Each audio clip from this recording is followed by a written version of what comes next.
Nous allons évoquer la question de relation entre la Chine et les États-Unis. Ces dernières années, les motifs de tension entre les deux grandes puissances se sont multipliés. Conflits territoriaux, statut de Taïwan, guerre commerciale, et notamment compétition scientifique et économique sur des enjeux technologiques. La relation sino-américaine est-elle condamnée à dégénérer et quel est l'impact finalement aussi de cette compétition entre les deux superpuissances pour la France et l'Europe? Voilà quelques-unes des questions que nous allons aborder avec nos invités qui sont Julien Nossetti, Antoine Bondaz, et cette table ronde est coordonnée, modérée par Gabriel Bouchot qui est coordinateur éditorial de FEBE. Bonjour, bienvenue à tous. Le sujet qu'on a décidé d'aborder aujourd'hui est crucial à bien des écarts parce que la relation entre les deux géants économiques, géopolitiques, militaires que sont la Chine et les États-Unis vont avoir un impact sur le reste du monde, qu'on le souhaite ou non. Mais c'est aussi un sujet, pour crucial qu'il soit, qui est extrêmement complexe. Parce qu'il y a des interactions entre des aspects commerciaux, ça on le voit très bien depuis l'élection de Donald Trump, des aspects technologiques avec les technologies de rupture, de la 5G, de l'intelligence artificielle, des ordinateurs quantiques, mais aussi diplomatiques. Puisque ce qu'on pourrait appeler ici des petits États ou des puissances moyennes ont leur rôle à jouer dans cette compétition sino-américaine. Et enfin, des questions territoriales, voire même institutionnelles. Donc ça nous semblait vraiment un sujet qu'il était impératif d'éclairer et de débrouiller dans la mesure où il va avoir un impact sur notre futur à tous. Moi, je voudrais qu'on commence par définir le concept de guerre froide, puisque c'est la question aujourd'hui. Pourquoi, depuis quelques années maintenant, on parle d'un retour d'une nouvelle guerre froide entre la Chine et les États-Unis, selon vous, Julien et Antoine? Étant avant tout spécialiste des questions numériques, c'est ça que j'aurais avant tout une approche qui passera par l'angle technologique en fait dans cette relation sino-américaine. Et ce qui me frappe, et ce qui m'a frappé notamment au cours de l'affaire Huawei, qui a commencé il y a déjà l'année dernière et qui se poursuit encore aujourd'hui, même si c'est de façon un peu plus voilée et moins brutale qu'en fin d'année dernière et début 2019. Il est certain qu'il y a quand même des similitudes et des dissimilitudes avec la guerre froide.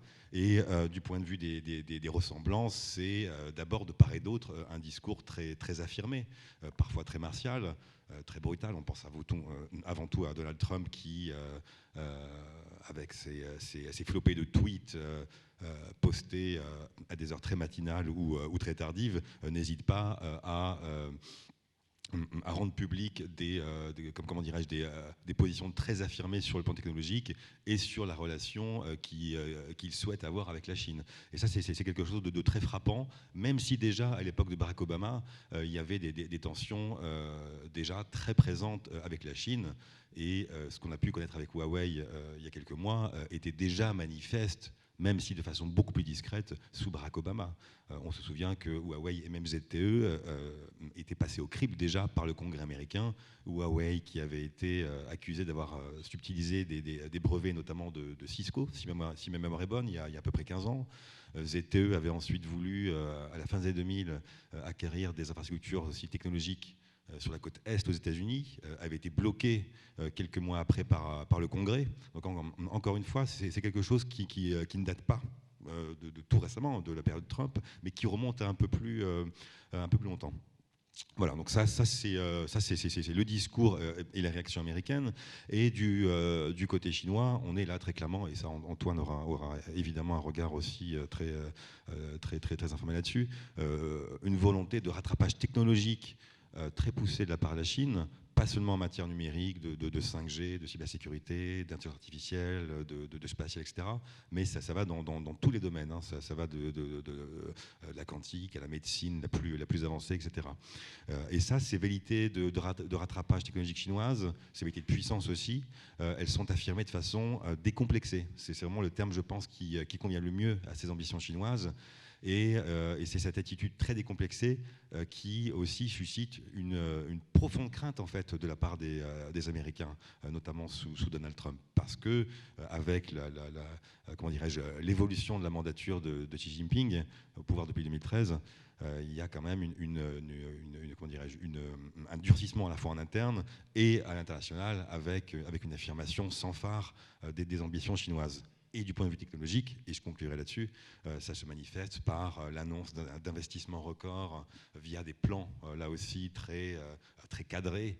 Je fais référence notamment au plan Made in China 2025, qui vise à acquérir une souveraineté partielle, voire totale, dans différents champs technologiques, ou à cet investissement dont les montants sont faramineux en intelligence artificielle, puisque c'est, je crois, d'ici à 2048, hein, c'est un plan sur 30 ans, quasiment 150 milliards de dollars, l'équivalent de 50 milliards de dollars, avait été mis sur la table pour rendre possible ce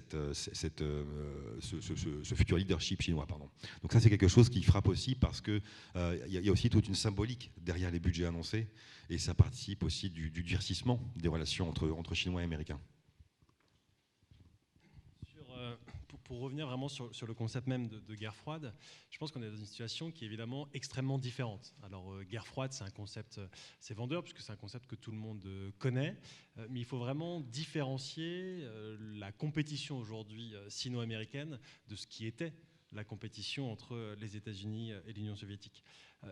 À l'époque de la guerre froide, on a un système qui était à l'époque considéré comme bipolaire, c'est-à-dire que la distribution de puissance sur la scène internationale mettait en avant deux pôles, le pôle États-Unis et le pôle URSS. Et on avait une confrontation de fait, avant tout militaire, entre Washington et Moscou. Cette confrontation, on ne l'a pas aujourd'hui entre les États-Unis et la Chine. Pour vous donner juste un exemple, la Chine aujourd'hui dépense encore 3 fois moins que les États-Unis dans ses dépenses militaires. L'arsenal nucléaire chinois, qui était vraiment symbolique de l'opposition entre Washington et Moscou dans les années 60-70, n'a rien à voir entre les États-Unis et la Chine. La Chine a un arsenal nucléaire qui se modernise. Vous l'avez peut-être vu lors du défilé du 1er octobre, il y a quelques semaines, qui célébrait les 70 ans de la République populaire de Chine. Les capacités chinoises sont extrêmement limitées par rapport aux capacités américaines. Et puis, il y avait une opposition entre deux alliances militaires. D'un côté, l'OTAN, de l'autre côté, le pacte de Varsovie. La Chine, aujourd'hui, n'a pas d'allié, si ce n'est un allié depuis 1961, qui est la République populaire et démocratique de Corée, c'est-à-dire la Corée du Nord. Une deuxième différence, c'est sur l'aspect économique. La Russie, souvent, l'URSS, auparavant, était présentée comme une puissance pauvre.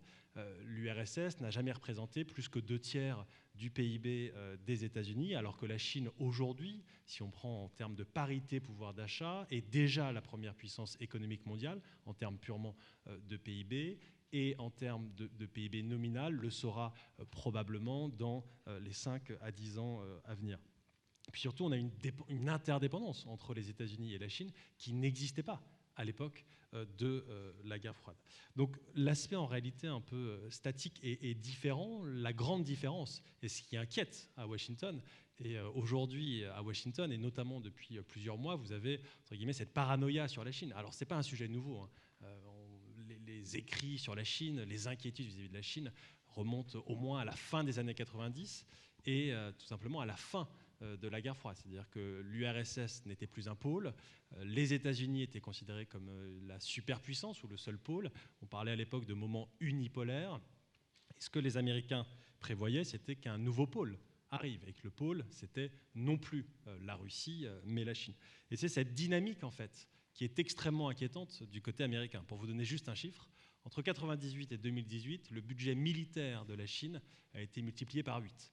Il est passé, grosso modo, de 30 milliards à 240 milliards. Dans le même temps, le budget militaire, par exemple, du Japon, passait de 40 milliards à 41 milliards. Donc d'un côté, vous avez une multiplication par 8, de l'autre côté, vous avez juste ajouté 1 milliard de dollars. Et en réalité, cette dynamique chinoise qui inquiète énormément aux États-Unis. Et là, on revient en fait dans la littérature américaine et plus largement dans la littérature académique à un concept de ce qu'on appelle la transition de puissance. Qu'est-ce qui se passe quand une puissance émergente est sur le point de remplacer une puissance établie?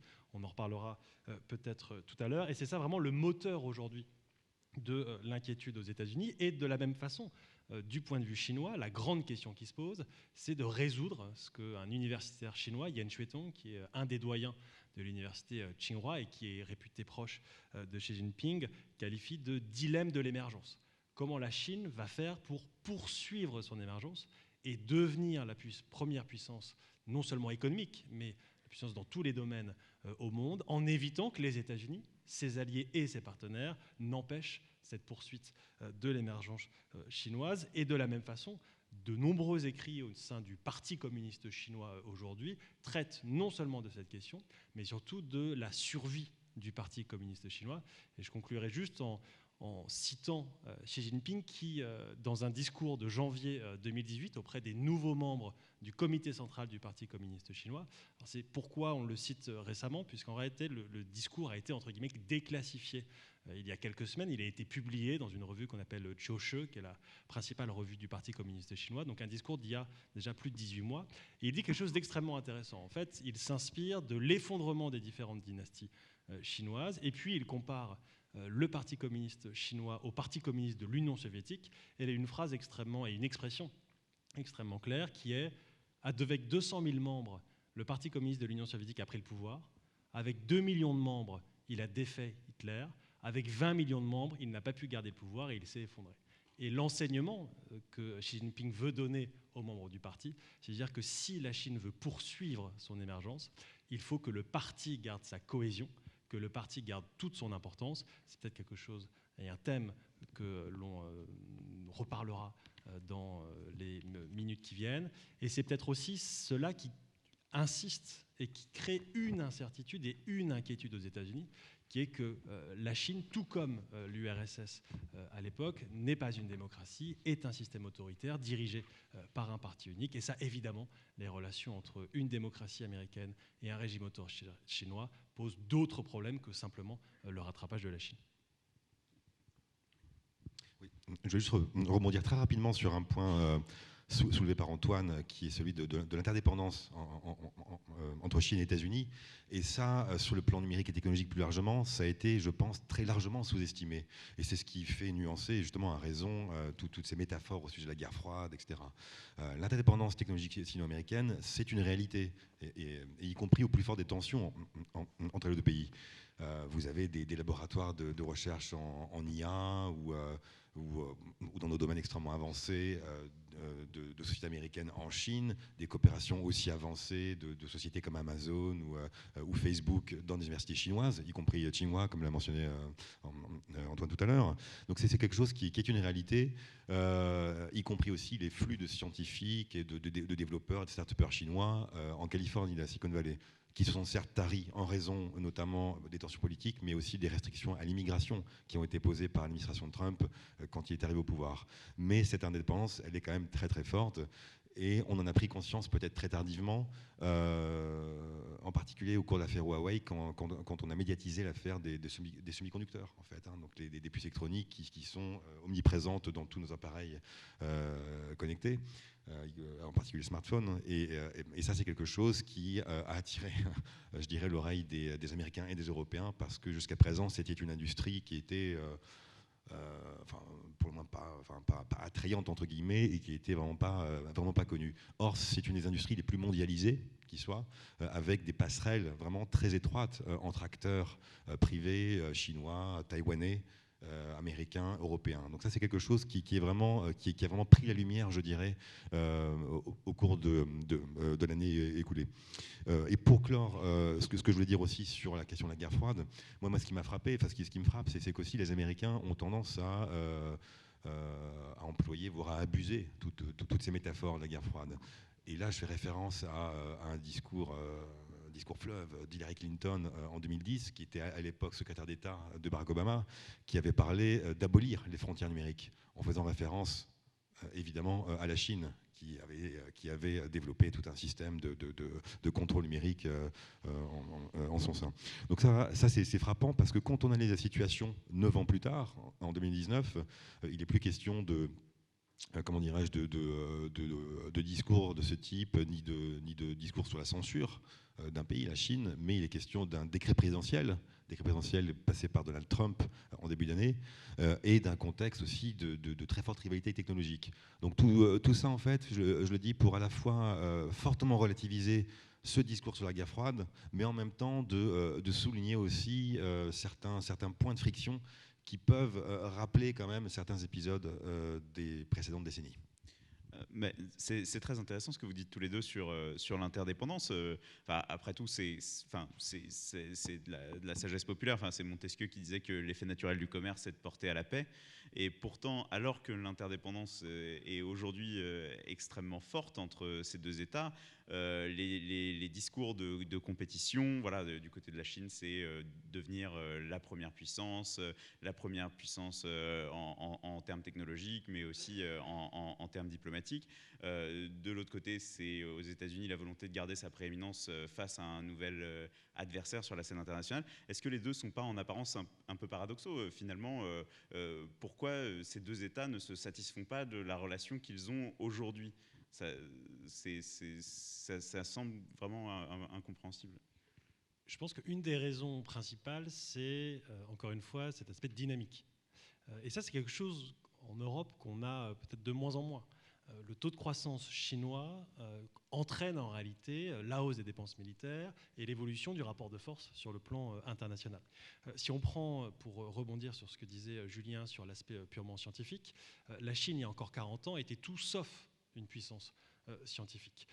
En 1868, c'est la première année où un ouvrage de sciences naturelles, alors on est au Muséum d'histoire naturelle, donc c'est intéressant d'en parler. En 1868, c'est le premier manuel occidental qui est traduit en chinois. En 1922, vous avez un article qui est extrêmement connu, qui est en fait celui d'un philosophe chinois qui dit pourquoi la Chine n'a pas de science. La Chine a été une grande puissance scientifique au cours de son histoire, mais ne l'était pas à la fin du 19e siècle. Elle ne l'est pas non plus lors de sa fondation en 1949 pour de nombreuses raisons, mais notamment puisqu'à l'époque ce n'est pas une puissance industrielle. Elle se repose énormément sur l'assistance de l'Union soviétique dans les années 50 et particulièrement à la fin des années 50. Il y a à l'époque plus de 10 000 ingénieurs soviétiques qui sont là pour former les ingénieurs chinois, pour créer la base industrielle et technologique de défense et plus largement essayer d'aider la Chine à construire ses universités. Tout cela s'arrête avec la rupture sino-soviétique du début des années 60 et puis la révolution culturelle va par exemple entraîner la fermeture de ce qu'on appelle l'Académie des sciences en Chine. Et donc en réalité, jusqu'à la fin des années 70, la Chine est tout sauf une puissance scientifique. Il y a peut-être un seul domaine dans lequel la Chine a sanctuarisé les recherches, c'est ce qui est en lien avec la dissuasion. Puisque dès la fin des années 50 est mis en avant ce qu'on appelle le programme 2 bombes et 1 satellite qui vise à donner à la Chine une capacité de dissuasion. En 1964, on aura le premier essai nucléaire chinois. En 1970, le premier satellite chinois mis en orbite. Par satellite chinois, on entend évidemment aussi une capacité balistique qui permet de projeter potentiellement une arme nucléaire. Et c'est uniquement en fait à la fin des années 70, avec ce qu'on appelle la réforme et l'ouverture, adoptée en 1978, que les sciences et les technologies vont devenir une des priorités du régime chinois. En 1986, on a le premier grand plan d'innovation scientifique qui, des années plus tard, permettra à la Chine de se doter de supercalculateurs, d'avoir un programme spatial embarqué, et tout cela en réalité est relativement récent. Et c'est ça vraiment la spécificité de la Chine. C'est une puissance qui, il y a encore 40 ans, n'apparaissait pas sur la carte des puissances scientifiques et qui aujourd'hui a des ambitions extrêmement fortes. Alors 2049, c'est ce qu'on appelle le rêve chinois, de fait de devenir ou redevenir la première puissance mondiale, mais la deadline est beaucoup plus avancée, par exemple, dans certaines technologies, puisque dans l'intelligence artificielle, on parle de 2030, par exemple, et pas de 2049. Et cette interdépendance entre la Chine et les États-Unis, elle l'est aussi dans les sciences, Julien vient d'en parler, mais du point de vue chinois, il faut justement la limiter.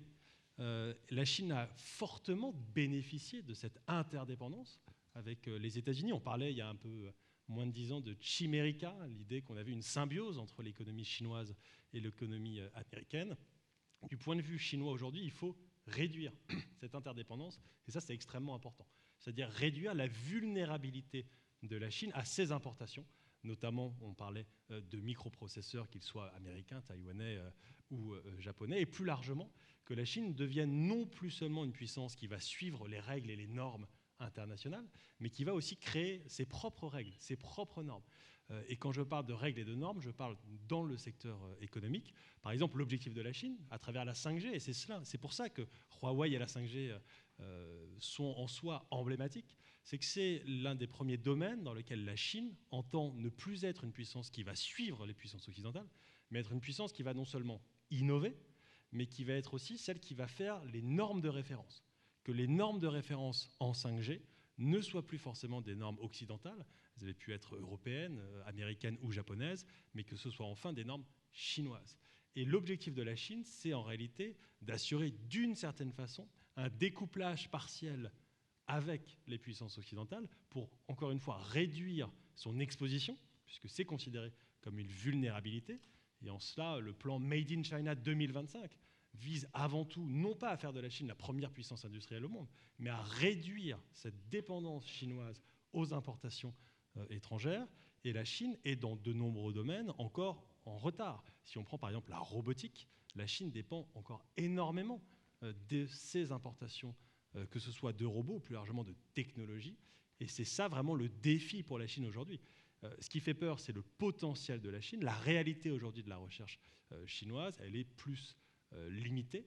Il ne faut pas, je pense, surestimer les capacités actuelles. Par contre, le potentiel, évidemment, est là. Et pour conclure, la dynamique, encore une fois, elle est bien là. Je vais peut-être piocher dans plusieurs points qui ont été dits, notamment par Antoine, et je prends aussi la question initiale sur la dimension commerce versus politique. Je veux juste rappeler que quand Antoine soulignait donc l'interdépendance sino-américaine et du fait que la Chine a bénéficié de son ouverture au monde, il faut aussi rappeler que la Chine est entrée dans l'OMC en 2001 grâce avant tout au déblocage américain, et qu'ensuite, à partir de 2001, la Chine s'est pleinement insérée dans cette mondialisation, et a su l'instrumentaliser à ses propres fins. Donc ça, c'est quelque chose qu'il faut aussi rappeler, parce qu'on a peut-être tendance parfois à l'oublier ou à le mettre dans un côté de nos têtes. Et deuxièmement, et ça c'est très flagrant dans le domaine technologique, c'est qu'il y a eu aussi une forme de naïveté de la part notamment des États-Unis, de l'Occident en général, mais essentiellement de Washington, sur le lien entre, au fond, innovation et démocratisation. Je m'explique. Pendant très longtemps, du point de vue américain, le fait que la connectivité se répandait, que l'accès à Internet, et puis plus tard aux réseaux sociaux et aux smartphones par la suite, se répandait dans le monde entier, et y compris dans les régimes autoritaires, ça allait favoriser naturellement la démocratisation partielle de ces régimes. Donc ça, c'est quelque chose que l'histoire récente est venue rappeler avec force que ce n'était pas forcément le cas, que ça pouvait même avoir l'effet inverse, parce que certains régimes autoritaires ou semi-autoritaires savent très bien s'approprier les outils numériques et technologiques. Donc voilà, grande naïveté américaine qu'il faut aussi peut-être rappeler, parce que ça a un vrai impact en matière à la fois économique, politique et stratégique. Sur la question des normes, ça aussi c'est un point qui est absolument fondamental, parce que les Chinois sont vraiment dans une optique de dupliquer toutes les grandes instances de gouvernance mondiale, et aussi de normalisation et de standardisation, et dans le domaine technologique et numérique, ça se traduit par un investissement humain qui est colossal, que ce soit à Genève au sein de l'agence de normalisation, l'ISO, agence de standardisation internationale, la WIPO, qui est l'agence aussi internationale de propriété intellectuelle. Là, les scientifiques et experts chinois sont extrêmement actifs. Et ça, c'est vraiment un signal justement d'une volonté du gouvernement central de pouvoir peser et d'infléchir aussi ce qui a été fait auparavant par les Occidentaux en matière de normes et de standards. Donc ça, c'est fondamental. Et sur la 5G, ça a pris une dimension évidemment éminemment stratégique parce que les Chinois se perçoivent comme en avance pour la première fois depuis très longtemps sur les Occidentaux, sur une technologie de pointe. Et sur le retard chinois, et je conclurai très rapidement, effectivement, il y a certains pans de l'industrie chinoise qui connaissent des retards. Il y a l'automobile, qui a connu des plans quinquennaux, voire plus au cours des années précédentes, mais qui ne s'est jamais traduit jusqu'à présent par une hégémonie mondiale de la Chine sur l'industrie automobile, et également sur l'aviation civile. Les Chinois sont aussi très en retard sur l'aviation civile, donc avec là aussi une dimension très offensive de leur politique vis-à-vis des acteurs du secteur européen. Donc là on est à Toulouse, donc je ne dirai pas le nom, mais on y pense très fortement. Mais voilà, donc on n'est pas encore dans un contexte d'hégémonie chinoise sur tous ces champs industriels et technologiques. Alors, c'est très intéressant, justement, que la volonté de puissance chinoise se traduise aujourd'hui avant tout, enfin, en tout cas, de la façon dont c'est perceptible pour nous, sur des questions technologiques. Et en fait, enfin, pour moi, par exemple, la controverse autour de la 5G me semble a priori peu claire. En fait, pourquoi avoir la main sur les normes sur ce qui va faire la 5G, sur ce que sera la 5G dans quelques années, est aussi important dans une logique de puissance pour la Chine. Finalement, c'est une nouvelle technologie. La Chine n'a pas été empêchée de croître par la domination technologique des États-Unis jusque-là. Donc pourquoi prendre comme une menace le fait que la Chine prenne le lead sur certaines questions technologiques? On a du mal à comprendre. Alors, il y a le point de vue chinois et le point de vue américain, et plus largement peut-être occidental, même si c'est toujours très difficile de parler de point de vue occidental, parce qu'il y a quand même des grandes différences. On le voit de plus en plus aujourd'hui entre, par exemple, les États-Unis et l'Europe. Encore une fois, ce qui est très important dans la 5G, c'est que c'est la première technologie dans laquelle la Chine peut potentiellement être celle qui fixe les normes et les standards. Et ça, c'est quelque chose qui est, encore une fois, évidemment sans précédent et qui crée des inquiétudes extrêmement fortes. D'autant plus que la technologie de 5G va être associée à plein de technologies, l'Internet des objets et autres, et qui a une crainte de la part de certaines démocraties, peut-être surexagérées, c'est possible, qu'à travers ces standards chinois, à travers ces entreprises chinoises, in fine, le Parti communiste chinois et le régime politique chinois pourraient accéder à des données à l'étranger, etc. Là-dessus, il y a plusieurs observations à faire. Le premier, c'est une crainte de plus en plus importante et qui n'est peut-être pas souvent assez bien formulée. Souvent, on a parlé de la crainte d'une exportation du modèle chinois. Est-ce que la Chine cherche à exporter ce modèle à l'étranger, en Afrique, au Moyen-Orient ou autre? Je dirais non. Pour une raison simple, c'est que le modèle chinois, il est unique et que le modèle chinois qui repose sur un parti communiste qui a une histoire très particulière, qui arrive au pouvoir à la suite d'une guerre civile et qui aujourd'hui compte 90 millions de membres, est très difficile à reproduire dans d'autres pays. Deuxièmement, et par contre, la Chine peut exporter des moyens de mise en œuvre de systèmes autoritaires. Et la 5G, les technologies plus autrement de reconnaissance faciale, de reconnaissance vocale et autres, on le voit, sont utilisées en Chine, notamment dans certaines provinces, pour mettre en œuvre le régime ou des pratiques autoritaires et pourraient être exportées vers d'autres pays.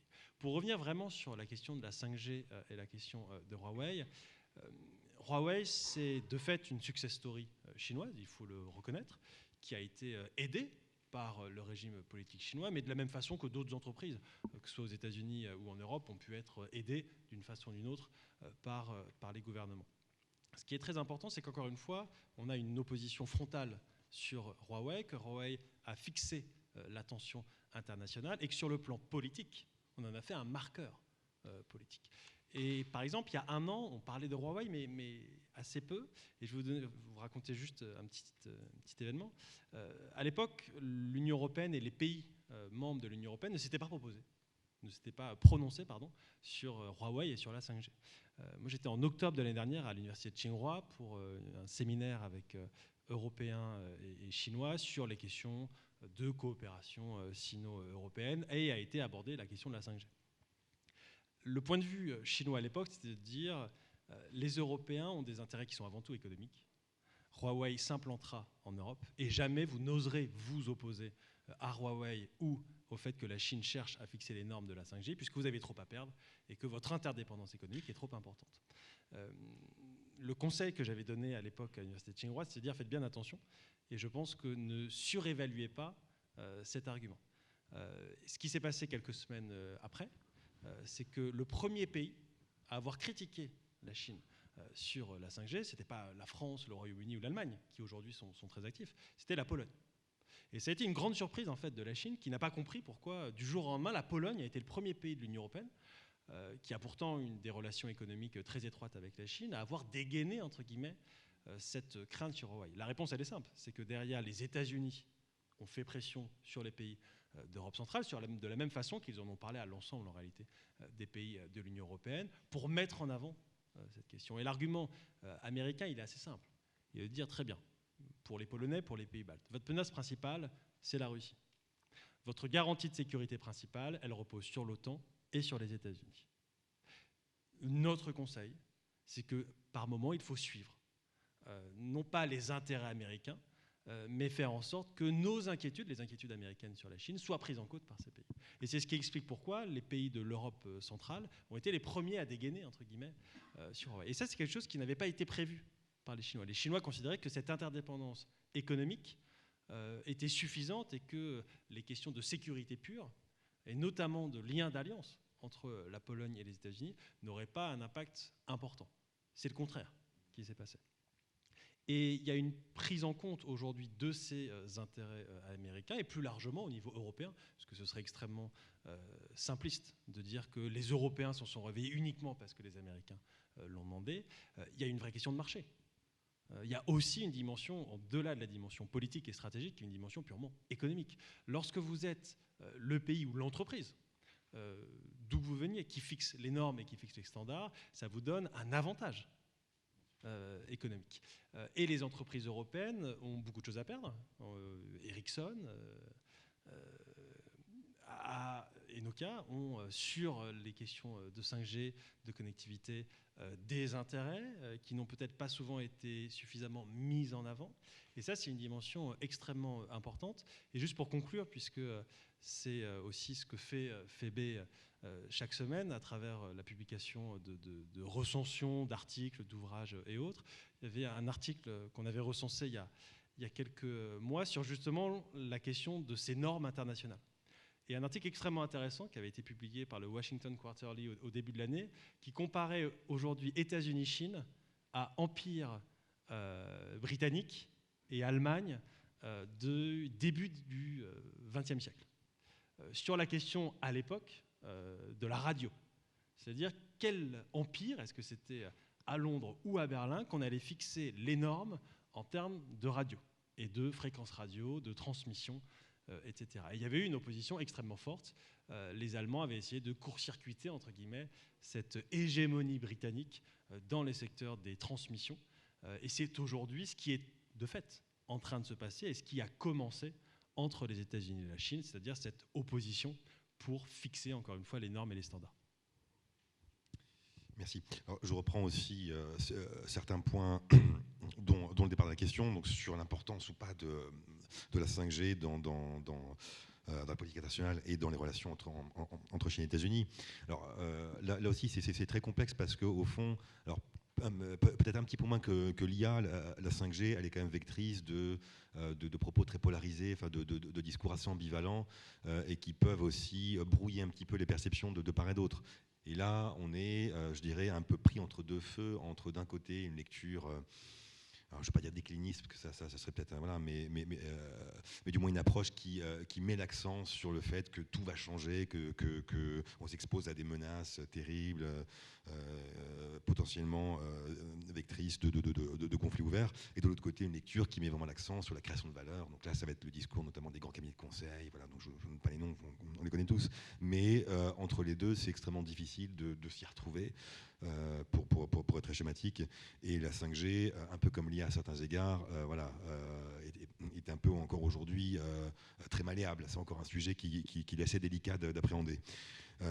Pour autant, quand on l'aborde, je pense moi qu'il faut avoir un regard vraiment à 360 degrés. Et quand on parle de 5G, on est bien obligé de parler de données, d'IA.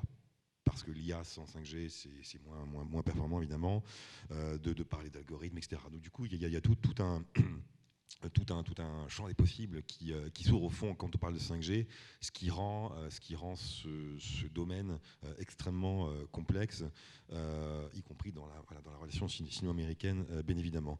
Et du point de vue chinois, donc la transition est faite, du point de vue chinois, la 5G et cette symbolique autour de Huawei, de l'affaire Huawei et du succès de cette société doit illustrer pour Pékin en fait le passage d'une approche vraiment qualitative à une démarche une approche quantitative. La Chine était historiquement, enfin depuis des décennies, l'atelier du monde, à une approche beaucoup plus qualitative. Et ça, c'est quelque chose qui doit servir comment dirais-je, à l'affichage en fait des réalisations du Parti communiste chinois, à la fois en interne et aussi à l'international, pour encore une fois asseoir les velléités de puissance aussi de la Chine sur la scène internationale. Donc on est aujourd'hui, je pense, du moins du côté chinois, dans une logique de devenir le bureau d'ingénierie du monde. D'où aussi ce succès mis en avant de Huawei en particulier. Parce qu'on a beaucoup parlé de Huawei, mais il y a aussi Baidu, Tencent et consorts qui sont aussi très en pointe dans leur domaine respectif. Oui, bien sûr. Et d'ailleurs, vous mentionnez du coup tous les deux un gros mot, intelligence artificielle. Alors autant la 5G, c'est assez obscur par pas mal de gens, autant l'intelligence artificielle, ça conjure des images de Skynet et des angoisses millénaristes chez pas mal de monde. Alors, est-ce que c'est justifié? Et finalement, un peu la même question, pourquoi finalement engager la compétition sur la question de l'intelligence artificielle? Qu'est-ce que concrètement prendre le lead sur cette technologie de rupture vraiment va pouvoir apporter à la Chine demain quant à sa place dans le monde? Alors, je reprends votre propos au départ, qui est là aussi vraiment. Si vous voulez, je pense qu'en fait sur l'IA, la très forte médiatisation du sujet depuis environ 2 ans et demi n'a pas vraiment aidé en fait à la compréhension du sujet. Et cette médiatisation a, pour faire court, a permis de diffuser 2 craintes majeures qui sont d'un côté, je schématise aussi, la fin du travail, donc avec tout un discours très anxiogène sur la disparition de la classe moyenne, sur la robotisation de millions d'emplois, notamment en Occident, etc. Et deuxièmement, c'est la saturation des champs de bataille par des robots tueurs. Bon, on est encore très très loin de ce type de scénario, évidemment. Si ça se produit, ce ne sera pas avant l'horizon de fin du siècle, voire. Donc on est vraiment à l'heure actuelle encore dans une logique vraiment d'éditorialisation très marquée de ce qu'est l'IA et de ce qu'elle peut entraîner. Néanmoins, du côté chinois, ça fait partie, comme on l'a rappelé au début de la conférence, d'un des champs dans lequel la Chine se perçoit comme étant non seulement en pointe, mais comme devant acquérir une souveraineté totale et doit être leader mondial à l'horizon 2030. Pourquoi l'IA doit permettre une affirmation de cette puissance chinoise? Parce qu'elle c'est une technologie duale, à la fois civile et militaire, et que la Chine ne la conçoit pas seulement dans son acception civile, donc commerciale, via les succès de ces grands acteurs numériques, les Baidu, Tencent, Alibaba et autres, mais aussi à des finalités militaires. Et ça, c'est un point extrêmement important, sur lequel il est évidemment délicat d'avoir des sources fiables et pertinentes. Tout le monde comprendra pourquoi, mais les technologies d'IA, via les diverses applications dont on a aussi qu'on a aussi un petit peu effleuré, reconnaissance faciale, reconnaissance vocale, automatisation de diverses fonctions aussi de certains points de la conflictualité, devront permettre aussi de monter en gamme les capacités militaires, les capacités de défense de la Chine. Donc c'est quelque chose qui est quand même très pris au sérieux. Et quand la Chine, quand les dirigeants chinois parlent d'intelligence artificielle, très souvent ils mettront en avant ce qu'ils appellent la fusion civilo-militaire. Voilà, donc c'est quelque chose qui est censé vraiment faire travailler de concert laboratoires privés, start-up, et aussi laboratoires du parti et de l'armée populaire chinoise. Pour rebondir sur ce qui vient d'être dit, l'intelligence artificielle, elle va être à la jonction de deux grands objectifs aujourd'hui en Chine. Il y a déjà une perception et une analyse sur l'évolution de la façon de mener des conflits modernes. À la fin des années 90, la Chine met en avant ce qu'elle appelle le concept d'informatisation. Ce n'est pas propre à la Chine, les armées américaines, dès le début des années 90, avec ce qu'on appelle la révolution dans les affaires militaires, commencent à mettre en avant le concept, et il est de fait illustré pendant la première guerre du Golfe. La Chine, depuis quelques années, a ajouté un nouveau concept qui est censé renforcer le concept d'informatisation. C'est le concept de, en anglais on dit intelligentization, c'est rendre intelligent, littéralement. C'est-à-dire que la guerre de demain sera une guerre de système à système et qui sera avec des outils intelligents. Et là-dedans, l'intelligence artificielle, la 5G, le cloud, le calcul quantique sont des technologies qui vont être utiles. Et c'est mentionné extrêmement clairement dans le dernier livre blanc sur la défense chinois qui a été publié à la fin du mois de juillet, qui mentionne ces technologies comme des technologies prioritaires pour la Chine et des technologies dans lesquelles il faut éviter à tout prix un retard technologique, notamment par rapport aux États-Unis. Et là, il faut vraiment relativiser l'idée que la Chine serait toute puissante. La Chine a parfaitement conscience qu'elle est en retard par rapport aux États-Unis. Et en même temps, ce sont dans les nouvelles technologies que la Chine peut peut-être avoir l'ambition de devenir la première puissance scientifique et technologique. C'est extrêmement difficile pour la Chine aujourd'hui sur, par exemple, la technologie des moteurs d'avion, des turbines de sous-marins, d'être innovante. Elle est extrêmement en retard sur les technologies occidentales et notamment américaines. Elle le sait pertinemment et rattraper ce retard est extrêmement difficile. La Chine considère que dans ces nouvelles technologies, dans lesquelles elle a commencé en réalité avec un retard beaucoup plus faible que les autres puissances, notamment les puissances occidentales, elle a peut-être la possibilité de devenir une grande puissance. Et l'intelligence artificielle va vraiment être à l'intersection des deux. Et comme Julien parlait de ce qu'on appelle l'intégration civilo-militaire ou la fusion civilo-militaire, c'est quelque chose qui est extrêmement important en Chine. C'est devenu une stratégie nationale en 2015. Xi Jinping préside un comité pour l'intégration civilo-militaire depuis 2017. C'était un sujet qui a été assez peu étudié en réalité ces dernières années. Vous avez eu des premières études à la fin des années 2010 aux États-Unis, à travers ce qu'on appelle les programmes Minerve. Les programmes Minerve, c'est des grands programmes de financement du ministère de la Défense des universités américaines. C'était à l'époque l'Université de Californie San Diego qui avait un grand programme de recherche, et même en France. En réalité, il y a eu quelques recherches, mais ce n'était pas forcément mis en avant. Pour vous donner juste une anecdote, la FRS travaille en partie avec la Direction générale de l'armement, et en 2016, j'avais proposé de travailler sur la question d'intégration civilo-militaire en Chine. Puis à l'époque, la DGA m'avait dit ça ne nous intéresse pas, c'est pas important, c'est pas intéressant. Puis je leur avais dit d'accord, mais je vais quand même le faire. Donc je ferai quand même une étude sur ce sujet. Et puis 2 ans après, la DGA est revenue vers moi, le SGDSN, ce qu'on appelle le secrétariat général pour la défense et la sécurité nationale, a dit en fait votre note, en fait on en a besoin, c'est extrêmement important, est-ce que vous pouvez continuer de réfléchir à cette question? Et l'intégration civilo-militaire, c'est vraiment extrêmement important en Chine. L'objectif, c'est de renforcer les capacités d'innovation et surtout de renforcer in fine les capacités militaires de la Chine. Ce qui s'est passé en Chine dans les années 50, 60, 70, c'est que le modèle de la BITD, la base industrielle et technologie de défense, était basé sur un modèle soviétique. Vous aviez d'énormes conglomérats d'États, les industries de défense, au nombre aujourd'hui d'une petite dizaine, qui étaient chargés de l'ensemble de la recherche et de la production de biens militaires.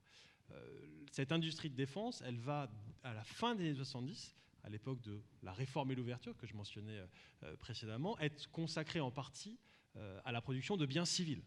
Par exemple, les premiers fabricants dans les années 80 de climatiseurs ou même de voitures en Chine étaient en réalité des industries de défense, à qui on a demandé de ne plus uniquement produire des biens militaires, mais aussi des biens civils.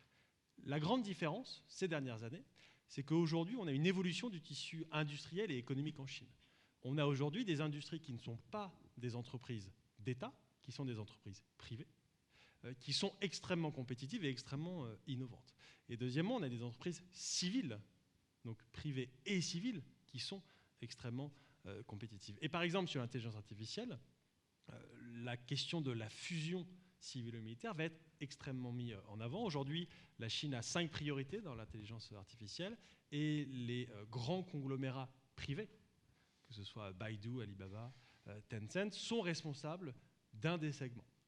Ce qui va être mis en avant, c'est aussi le travail de plus en plus coopératif entre les centres de recherche militaires et les centres de recherche civils.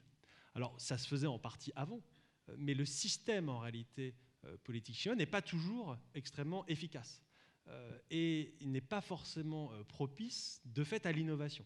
L'objectif pour la Chine, c'est d'avoir, premièrement, conscience de ces difficultés, d'essayer de casser les barrières et de renforcer cette coopération. Pour vous donner juste un exemple, par exemple, en août de l'année dernière, en août 2018, a été passée une loi, ce qu'on appelle de fusion des laboratoires d'État. On avait en Chine des laboratoires d'État militaires et des laboratoires d'État civils, dont les recherches parfois se superposaient, mais qui ne coopéraient pas entre eux.